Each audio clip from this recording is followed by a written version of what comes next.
Welcome to Myanmar Musings, a podcast of the Myanmar Research Centre at the Australian National University, Canberra. I'm Luke Corbett. It's August 8th, an auspicious date in Myanmar in the year 2023, and today we're talking with Dr. Jared Bissinger, an independent development economist with many years' experience studying Myanmar's economy and its institutions.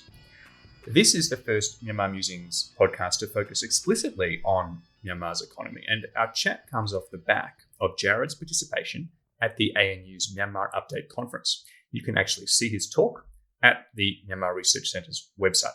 We're very happy to have you here, Jared. Hello. Hi, Luke. Thanks very much for having me. Absolute pleasure. Before we get into the nitty-gritty of economic matters, I thought, could you maybe provide listeners with a quick overview of how you came to become an expert on the Myanmar economy? There are not too many, and maybe your career and interest in Burma. Yep, absolutely. And coincidentally enough, it actually got started at the Australian National University, where I did my master's.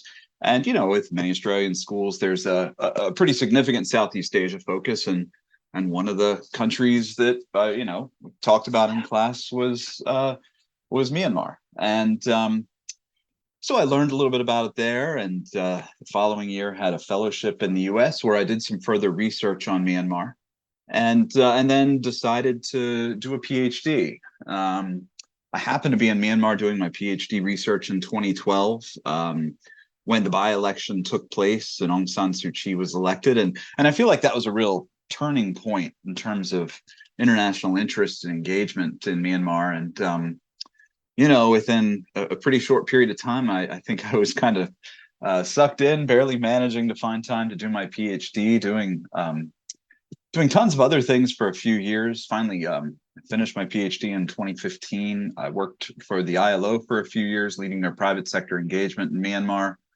And between that, those different experiences, had a chance to really, I feel like, get to know the country. I was able to travel to almost every state and region, with the exception of Chin State, visited hundreds of businesses, and did hundreds of interviews with people, especially people in the private sector all over the country, and then left Myanmar in 2018. I've continued working on the country since, doing all sorts of things, almost all economic in focus. Yeah, I've been doing that ever since. And it may seem like a very pat question to some people listening, but why is studying Myanmar's economy important? It seems quite chaotic and opaque. Why is it important to try and understand what's going on? Yeah, I mean, at the end of the day, it matters because it has to do with people's well-being. Can they put food on the table? Can they afford the things they need? Can they perhaps find a little bit of time for leisure and things that bring them joy? So, it's really fundamentally important to the well-being of people in Myanmar. And, beyond that, I think there's just deep connections to many of the issues that people care about and perhaps are more familiar with. There's deep connections with politics. The connections between the economy and politics are, it's really inseparable. And it relates to so many other things that I think people find deeply interesting, including human rights and a number of other topics. So it really is vital to understanding the country and the people of the country. But it's difficult, right?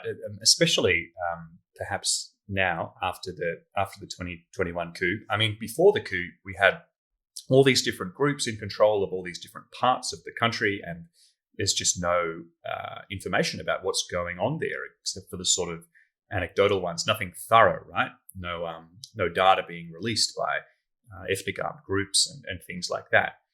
So that's all just a bit of a black hole from an economist's point of view. I would assume. And then after the 2021 coup, all of the official data, so by that I mean the sort of data that used to be released by the civilian government, has been really difficult for people to understand, and some of it's not being released at all. So I guess my question here is, at the moment, what can we actually get from the State Administration Council, that the military regimes released data.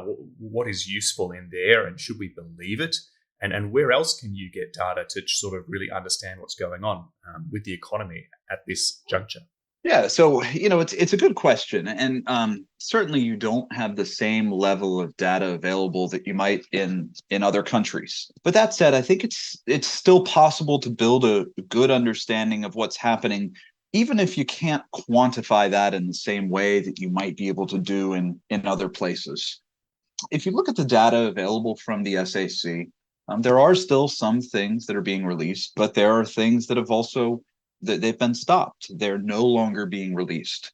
So the Select Monthly Economic Indicators, which is a monthly publication with some, a wide range of important data about the economy, that hasn't been released in a year. The SAC has also stopped publishing a wide range of documents in English language, such as the budget, many of the notifications and other pronouncements. Many of those are still available in Myanmar language, but there's been a decided shift away from publishing things in English language. I'd say generally, when we talk about the data that the SAC releases, we should approach it with skepticism, but it's not always wrong. If you look at the data, it's actually interesting to see that the SAC has released a lot of data about itself that is not very flattering. For example, in the fourth quarter of 2022, so October, November, December, according to the SAC's own data, year-on-year inflation was 35%. Now, that's pretty dramatic. That's a pretty high level of inflation that you haven't seen in Myanmar in, I think, probably more than 15 years. And it's not a very flattering statistic. One of the other things that I think becomes clear in the data is that your absolute figures, the number on the page probably is not accurate, but often the trends that you see in the data, whether something is growing or shrinking, those can tell you something. One of the big complicating factors now is the official exchange rate.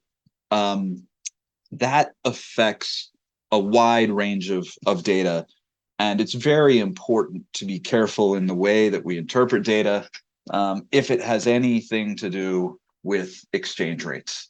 I remember in 2012 when Myanmar harmonized its exchange rates, so it got rid of this official exchange rate and went to a single kind of market-based rate, and that of course affects everything that turns up in the budget figures for the Myanmar government. And so there was a presentation I remember seeing talking about spending on health. And there was a dramatic jump that year. And the arrow pointed to it and said watershed year. But of course, it wasn't. There wasn't a dramatic jump in health. Health has a lot of imports. There's a lot of pharmaceuticals and medical equipment that get imported into the country. So when they got rid of that official exchange rate, what they did is start accounting for that at a market rate, which made the budget appear like it went up dramatically. Of course, that didn't happen in practice. It might have gone up some, but the way it was being accounted for changed. And if we don't understand the way that the use of an official exchange rate affects that data, we might misunderstand what's actually happening. The same thing affects trade data. Trade data can be accounted for at the official exchange rate in some places. And so it's very important to be skeptical of the trade data that's now being released. There are some other places that we can go for data. If we're talking about trade, for example, we can look at the data for Myanmar's trade partners. So instead of looking at Myanmar's exports to Singapore, we can look at what Singapore says it imports from Myanmar. Now, those should be pretty similar. But actually, what we've seen in the last couple of years is a bit of a divergence. One of the sets of figures from all of the other governments is going up, while the Myanmar figures are going down. We can also look at data from independent sources. So there's still a lot of ongoing research in Myanmar. And then, there's information available from private sector actors. H&M, for example, releases wage data from its suppliers in Myanmar. And that can provide really valuable independent information that can give us, some sense of what's happening. Yeah, it's maybe more difficult to trust the data, to believe the actual levels. But I think the trends are still there. And I think there's also a lot more data now than there was, back in the 2000s under the SPDC. So I think it's still a much easier place to understand than it was then. Okay, thank you. That's a good overview and some insight into the places that you can look for data. You made me think of before the coup, there was a notorious relationship at the Thailand border with importing Chang beer. And in Myanmar, officially, no Chang beer was imported. But on the books of the brewery in Thailand, huge quantities were being exported to Myanmar. It's a perfect example of what you're talking about. Yep. Always good to look at other data sources if and when they're available. And you also make me think that I suppose doesn't make sense to kind of keep two sets of numbers in your head, looking at where the data comes from and then thinking which exchange rate was used and then, constantly doing conversions and just having two columns. Yeah, I mean, I think they actually tell you different things. The what we call the counterparty trade data, or the trade data that comes from Myanmar's trading partners, that's probably a much more accurate measure of the total value of trade taking place between Myanmar and foreign countries. The trade data published by the Myanmar government probably is a lot more representative of the foreign exchange inflows and outflows that you see coming into and out of Myanmar. Because, traders in Myanmar have some different incentives now when it comes to, what they declare to the SAC. And so, importers may have an incentive to overstate. Exporters may have an incentive to understate as a way to reduce their losses or increase their profits from trade. So it's important to understand that even, we can be looking at data that should be, the same, but they can tell us different things and they can tell us insightful things, even if it's maybe not accurate per se. And one last question on the data thing before we move on. When the SAC releases this economic data, does it release any commentary? Does it say, here's the data and here's how you should interpret it? This is what's happening from our point of view. Or is it just bare, raw numbers? Or do they rely on quasi-civilian kind of commentators to package the data for the people? Generally speaking, there's not a lot of narrative. You will see stories in the Global New Light of Myanmar that tend to give pretty dry, recitations of numbers and compare them to earlier time periods, but there doesn't tend to be a lot of explanation. You can sometimes get some good insights by reading other stories in SAC-controlled publications. They can give you some sense of what else is happening in the economy, but it does take some work to put two and two together and to kind of have that bigger picture of what's happening in the economy and how these various opaque things are interacting. The Global New Light of Myanmar is sort of notorious for occasionally ingenious journalists getting some criticism in there or bits of information. Do you think that there are any sort of spoilers, economic expert spoilers within the military regime at the moment? None that I know of. The economic articles that I've seen from the Global New Light tend to be pretty cut and dry. Though they, sometimes there are very interesting things about what's happening on the ground, but the amount of narrative and commentary it tends to be less.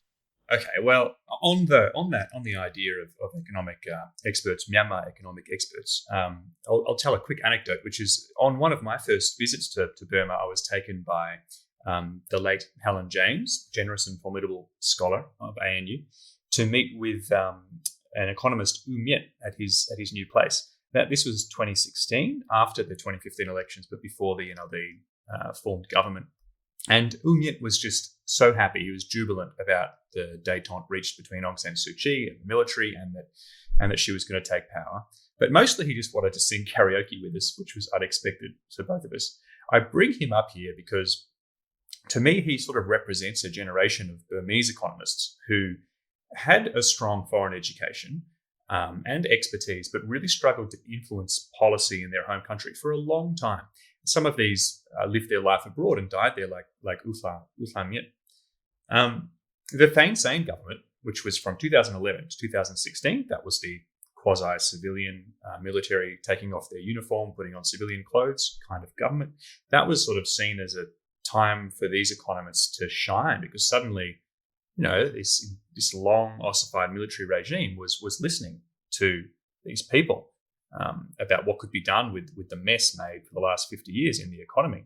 What do you think were the biggest and most consequential reforms during this period? And were they connected to that, to listening to domestic experts, not just foreign experts? And then maybe we can talk a bit more about those reforms afterwards. Yeah, sure. So there's a number of really important reforms that happened during the USDP era. In terms of its effect on the functioning of the economy, it's tough to say that anything was more important than the exchange rate harmonization and getting rid of the entire system and distortions and inefficiencies that brought. I think it probably is something that might not be the easiest thing for people to understand, but the kind of tentacles of that just spread throughout the economy and affected the incentives of so many people and businesses, and getting rid of that really was that was a significant reform.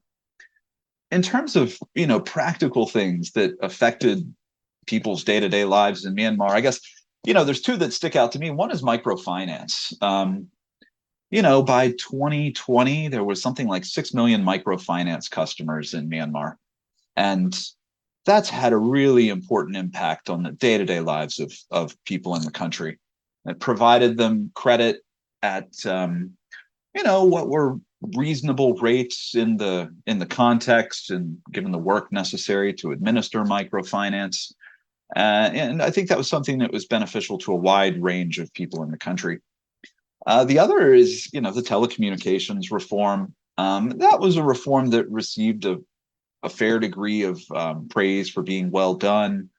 And just thinking back to what telecommunications was like in Myanmar pre kind of 2014, the impact that had was just dramatic, both on a social, cultural, but also economic. That really was a pretty dramatic change. Beyond that, there were a couple other things that I think are worth noting. The new foreign investment law in, I think that was 2012, as well as a range of liberalizations in the trading regimes. So, getting away from licensing trade and adopting what's called a negative list. So instead of having to get a license for everything, you only have to get a license for things that are on a negative list. So anything else you can import without a license. But beyond those reforms, I think perhaps some of the most significant, some of the things that affected the economy the most were, for example, Aung San Suu Kyi's political participation. I think that had a huge impact on perceptions about the country and the direction that it was heading. And similarly, dropping sanctions and adding trade preferences, giving Myanmar access to things like the EU's Everything But Arms agreement. Those really send a message to the international community and the private sector that the country's direction is really changing. Certainly there were a number of economists who had influence with the USDP regime. I think they were instrumental in a number of these reforms, and most of this at the time, the exchange rate harmonization took place in 2012. There was, I assume there was probably a little bit of technical assistance from some international groups, but the impetus for that's going to be driven domestically, because I think people in the country understand the negative implications of that. So certainly, I mean, the reforms you saw in the early years of really throughout the USDP administration were the most significant changes undertaken by any military regime in the country's, at least post-independence history. And yeah, these reforms, so already we can think that some of them have been abolished, right? Or they've taken a step backwards. For example, the exchange rates. But is that the only story over the last 2 years? The SAC just smashing its reforms, or is it sticking to some of them and using those reforms to either its advantage as ruling regime, or maybe they've kept some of these reforms because they're good for the people, good for the country? Yeah, they have gotten rid of some of the reforms. They've also kept some of the reforms, but undermined them in other ways that have made it impractical or impossible for them to benefit the people in the same way. So, if we look at things that have just been completely undone, the exchange rate system is that's a very important one. The other one is the liberalization of trade licensing that took place in the 2010s that's now been basically undone. Those two obviously are connected, but in both of those areas, the reforms that were undertaken in the 2010s have been unwound.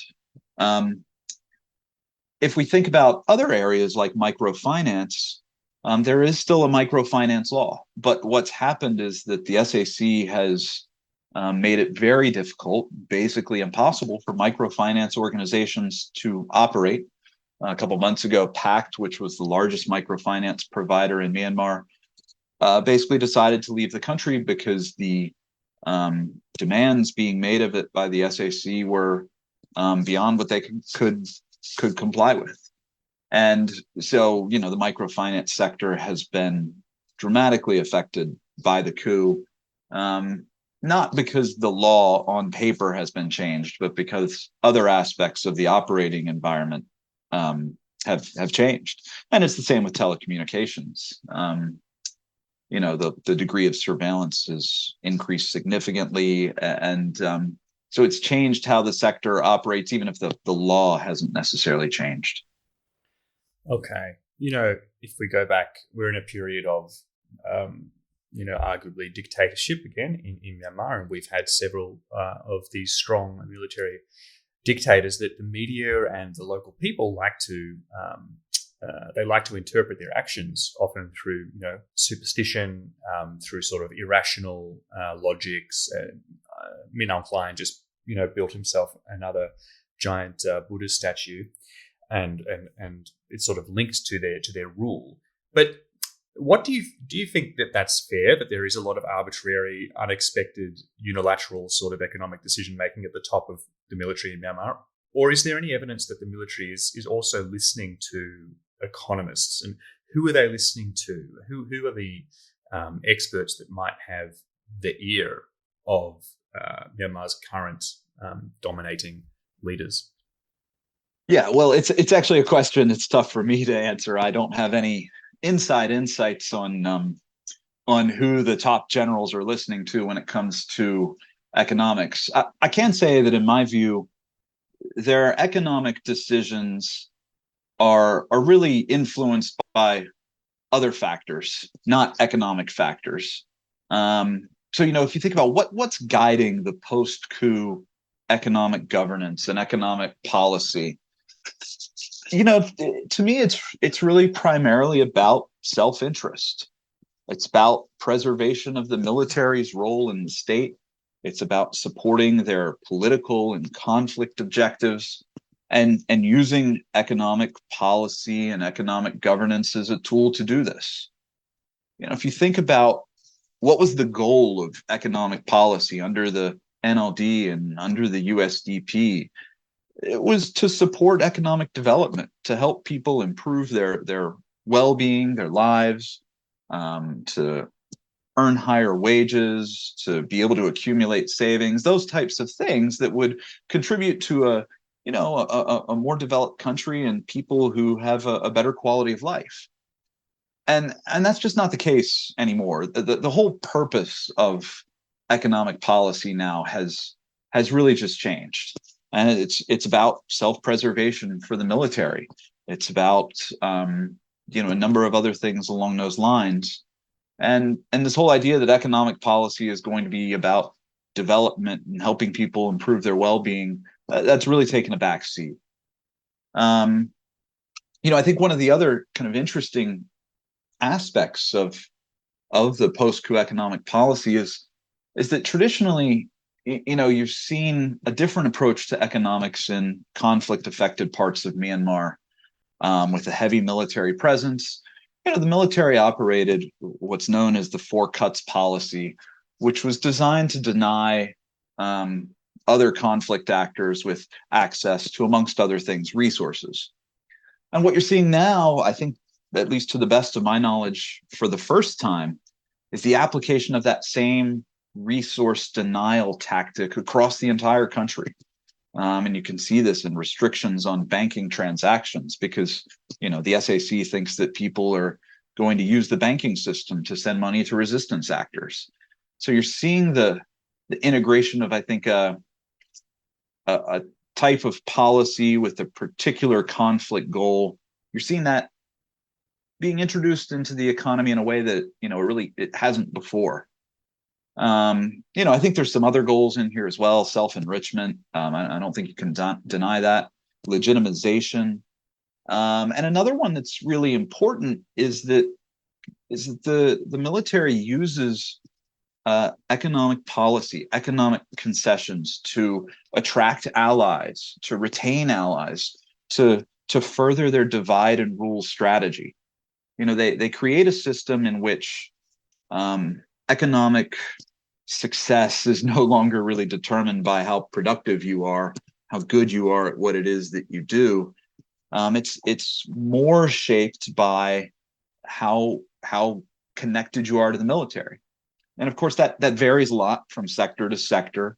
But there has been a general shift in that direction. And that really affects the way that economic actors, both individuals and businesses, make decisions and decide what to do. Well, firstly, thinking about that, it doesn't. If I was a foreign investor, I wouldn't be very keen to put my money in Myanmar right now, listening to the way that you describe the economy and what's going on there. But on the other side of that, many people who went, to a meeting and met someone from the Myanmar military and thought there might be a business opportunity, they might have a very different opinion. And the other thing about foreign investment that I want to ask you about is that because that's often quite large sums of money, there might be better and more accurate data on that than on other facets of the Myanmar economy. So all of that is just to ask you an overview question about foreign investment since COVID-19, since the coup. Is foreign investment still very important for the Myanmar economy? Has it increased or decreased, and in which sectors in the instability of the last few years?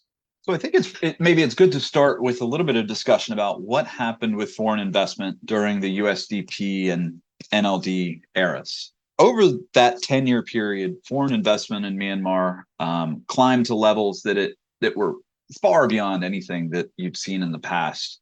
Over that period, there was something like $50 billion of investment approved. Of that, 26 actually came into the country in inflows, and much more of that was committed and potentially going to come into the country before COVID and the coup. But that's a significantly higher figure than you've seen at any point in the country's history.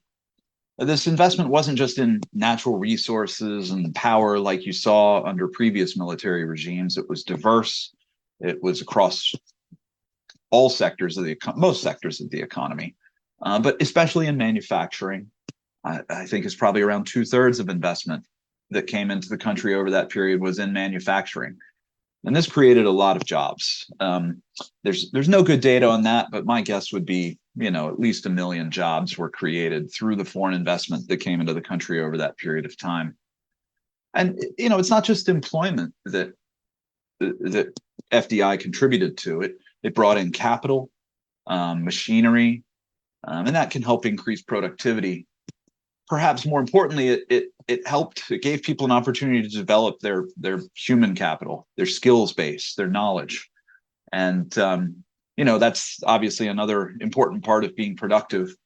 But there was a lot of gains made in terms of, increasing the country's knowledge base over the last 10 years.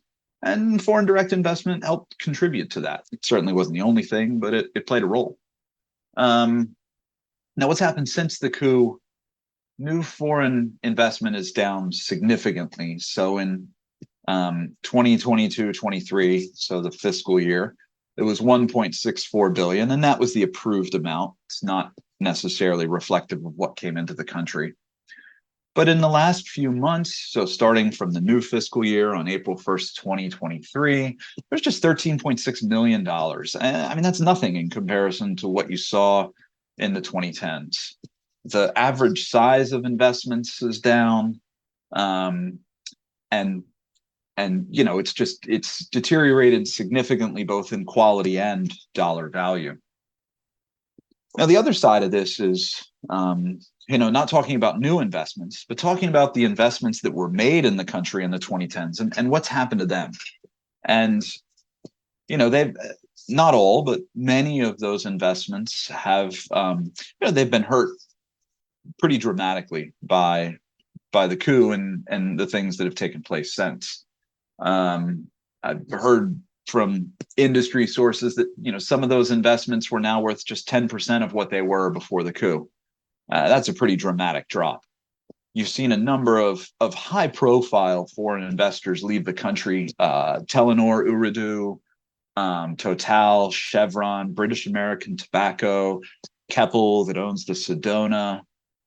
I think some of the most high-profile investors in Myanmar, I mean, Telenor and Ooredoo and the telecommunications reforms that brought them to the country were really one of the big successes of the 2010s and one of the most high-profile examples of foreign investment. And now both of those companies have left. Obviously, the operating environment for foreign investors and for everybody, for all kinds of businesses, local and foreign, that's changed pretty dramatically. That's become, much tougher. And some of this is just basic infrastructure things. Electricity supply has deteriorated significantly. Transportation is much more expensive and much more time consuming. There have been, in some ways, benefits for some types of businesses. The depreciation of the kyat, for example, makes labor costs lower if you think about it in US dollar terms. So if you have a contract to sell garments in US dollars, you can now use those US dollars to buy 2.5, 3 times as many kyat as you could in 2021. And that makes your labor cost in US dollar terms lower. There's also less competition for some businesses and less import competition for some businesses. So there's been some sort of indirect benefits, but overall it's a really negative story. The vast majority of foreign investors and businesses generally have really been hurt by the coup and have struggled in the post-coup environment. So a new article has just come out. It's called Double Jeopardy, COVID-19, Coup d'etat and Poverty in Myanmar. And in its conclusion, it says that it's got multiple authors, 12 authors. In its conclusion, it said it used 2 different methodologies to try to estimate the effect of COVID-19 and the coup on the poverty rate in Myanmar, and claims that at the end of 2021, half the population of Myanmar was in poverty. Could you give us some nuance to this? Could you explain to us exactly what that means in the context of Myanmar? And can we disentangle COVID-19 from the coup in that sort of statement? I'd have to look at some of the technical side of that a little bit more to comment more in depth. It depends on, if and how they've adjusted the poverty line and other things like that. But generally speaking, if you were to look at the reduction in poverty over the 2010s, it's important to note, first of all, there was a big reduction in poverty. I think it had reached 25% by 2017 or something along those lines. What was interesting, though, was that Myanmar had a significant number of people that were near poor. And what we mean by near poor is that they were above the poverty line, but not by much. So they were no more than say 50% above the poverty line. And you can kind of consider, people in that near poor group to be pretty vulnerable. It's very possible that if things happen and affect them in a negative way, they could fall back into poverty because they just sort of they'd gotten out of what was the official definition of poverty, but still weren't doing dramatically better. They were doing somewhat better, and so there was a significant share of the population that was really vulnerable. So if you look at there's been some other estimates about the increase in poverty, and they largely line up with that. If you look at the data that we have available on prices, you can see that consumer prices have gone up really significantly. As I mentioned earlier, inflation in the fourth quarter of 2022 hit 35% year on year. The total increase in prices since the coup, according to official data, not even unofficial data, but official data, is almost 50%. And this has been particularly hard in some parts of the economy. So transportation costs are up 93%, and the price of rice, that has gone up. The price of basic rice that people in Myanmar would consume has gone up 124% since the coup. So you've seen a dramatic increase in prices at the same time that a ton of people have lost their jobs. I saw one estimate of 1.6 million people had lost their jobs, a significant number of people migrating. And so you have a number of things, both reducing people's incomes and increasing the costs that they face putting a basic kind of diet together. And it's certainly on both sides a significant change, a significant challenge. And so a figure like that is it's shocking, it's frightening. It's also, unfortunately not surprising in the context. It strikes me that economic matters are often long-term processes, long-term trends, right? I remember even just coming up to COVID and the coup, there were still so many businesses that were only just getting started paying tax. They'd been trying to do it for years and years, but it just wasn't easy to even understand what tax rate they were supposed to pay at and then how to do it. And that's with the best of intentions, right? It takes such a long time for economies to transform and to change. But on the other side of those long-term trends, there are political events, political crises that are inflection points that then shift everything around again. So in Myanmar, there have been currency demonetizations.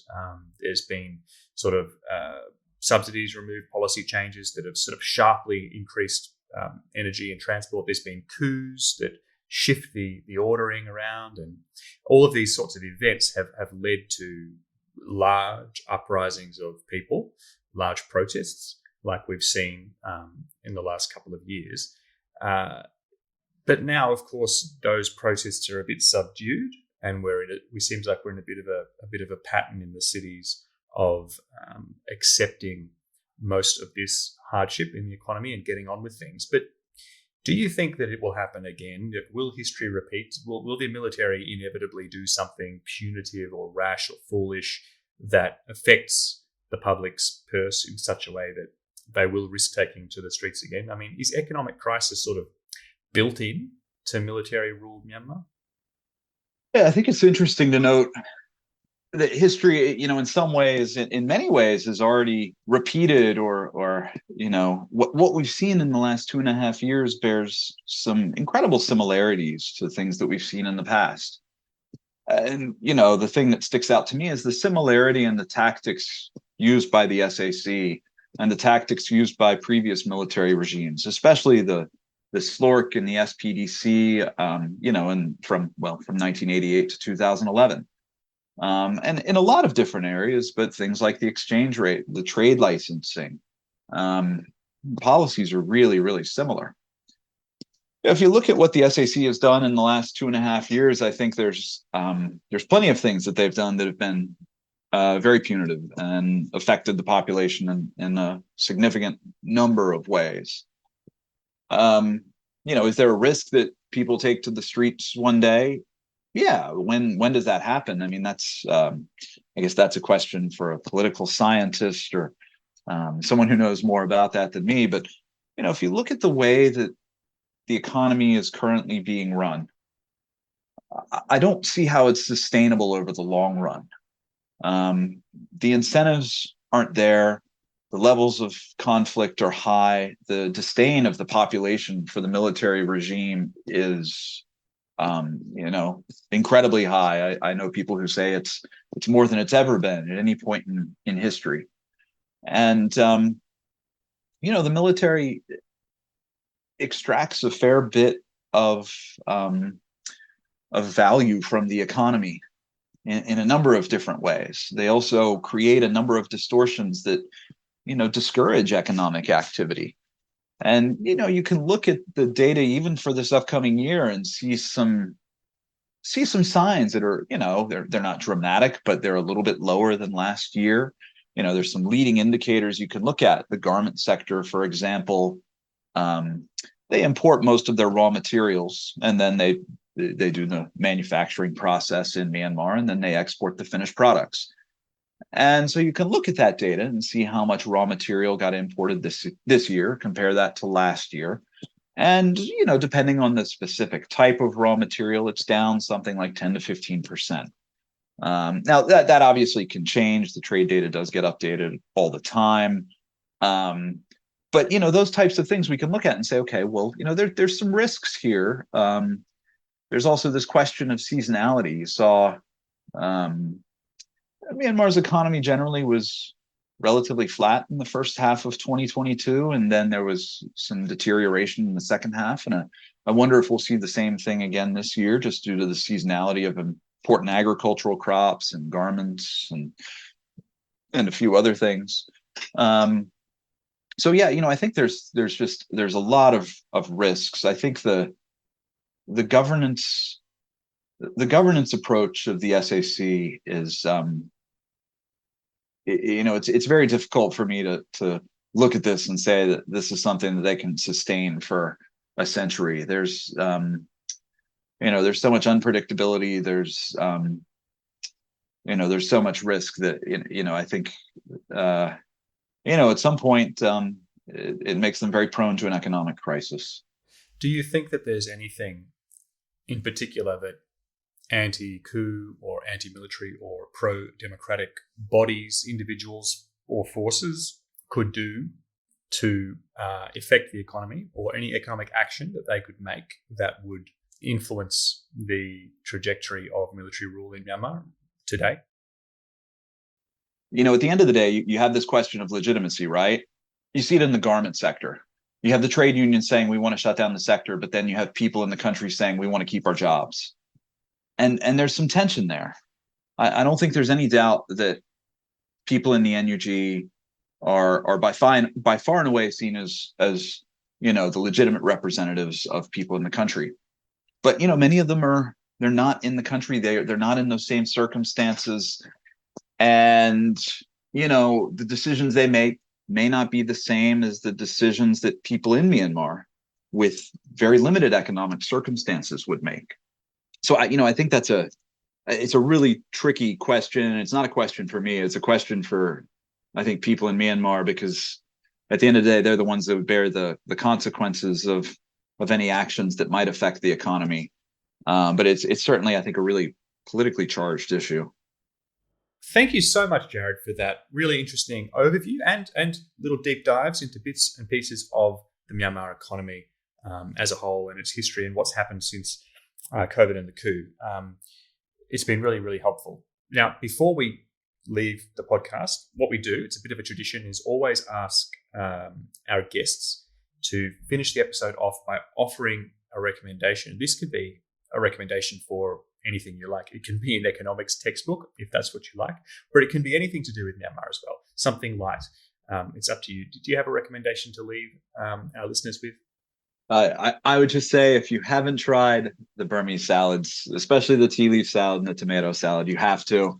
I learned how to make them myself when I can get the ingredients. I I love them. They remind me of Myanmar. They're delicious and healthy and just wonderful. So if you haven't tried them, I recommend it. Well, of course, I have to wholeheartedly second that. One thing I would say about the salads during this period when a lot of foreigners and tourists were visiting Myanmar, and often would have sort of lukewarm reactions to the cuisine. I would say, "Oh, so many curries and so oily," this kind of thing. The salads are just a missed opportunity. They didn't seem to get incorporated into a lot of tourist itineraries. I don't know why that is, but whenever you expose someone to one of these dozens and dozens of salads, they inevitably love them, and they fulfill a whole different part of the cuisine. They contrast with the curries. Yeah. I remember there was a place in Mandalay, not far from where the Sedona used to be, in the old, the moat around the old city. And it was a place that did just salads. I forget the name of it, but I remember I'd go there every time I went to Mandalay because they just said, it was the best, freshest salad. It's delicious. You make a meal out of it. But yeah, never saw a tourist there. It's a real shame. So it's one of my favorite places to eat. Thank you again very much, Dr. Jared Bissinger, for coming on Myanmar Musings, and really appreciate it, and hope to have you back if there are any significant developments in economic matters in Myanmar. Thanks a lot, Luke. Thanks for having me.